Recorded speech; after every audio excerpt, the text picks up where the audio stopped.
Good morning guys! Update sa aking mata. So yan siya. Pero ngayon masakit ang ulo natin. Ewan ko kung bakit. Ayan siya. Yan, may blue pa din. Dahil masakit ang ulo natin. Katingin ka. Then yung ating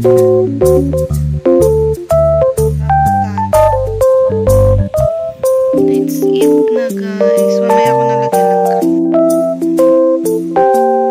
Sama na sa pagkain ng rambutan ng kating Efficacent oil. Efficacent pala tsaka kating.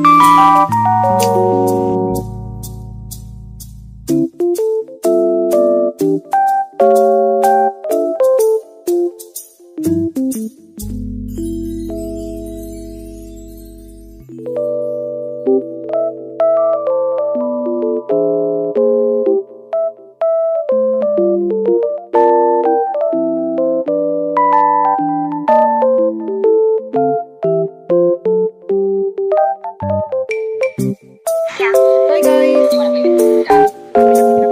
So yun guys ha, continuous pa din tayo kasi next week pa to ng Thursday. September 1 na yun. September 1 Monday, Tuesday, Wednesday, Thursday. So next Thursday, so 1, 2, 3, 4, 5. Sa 5 pa matatanggal yung kanyang tahi. So wala pa natin ito para yes. Ayan, gusto kanya kayo shorts. So nakalagay na kasi shorts natin for sa akin. So yung matatanggal yun. So as of now yung ating Tobradex hindi pa siya ubos. Ayan, wala sa hospital ito yung ginamit. Ito pa din yung mga gamit ko. So very generous tayo sa paglalagay na kasi dalawa yung ganito natin. Yung unang binili natin, ano siya, andun pa sa ref. So ito, yung sa hospital, ito yung nilagay nila after ng operation. So now, generous paglalagay natin kasi marami tayo. Sayang kasi pag hindi nagamit kasi ito yun, sa hospital 1,000 pa siya, diba? Yung nabili ko is 600 plus. So yun, inaubos natin. So yun, nandiyan tayo tayo niya. May Thursday pa natin matatanggal yan, pero as soon as Doc, Teres kasi parang wala siyang clinic ng Thursday sa may barangay. So, we'll see, yun lang.